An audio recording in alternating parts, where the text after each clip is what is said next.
গ্রামের মানুষেরা নিজের থেকে অন্যের সমালোচনা বেশি করে। ওই যে আমার পরনে দেখতে পারতেছেন যে নতুন গামছা, যেটাকে গায়ে হলুদের গামছা বলে। তো আমার ছোট ভাইয়ের আজকে গায়ে হলুদ। তো ছুটিতে আসলাম দেশে। তো আমি শহরে পড়াশোনা করি প্লাস চাকরি-বাকরি করি আরকি। একটু ব্যস্ত থাকি।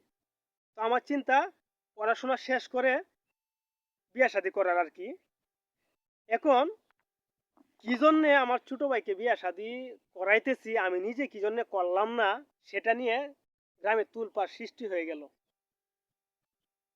আমি কুমার হয়ে থাকবো সারা জীবন। আমি নাকি বিয়ে করতে পারবো না। এই দেরিতে বিয়ে করলে অনেক কিছু।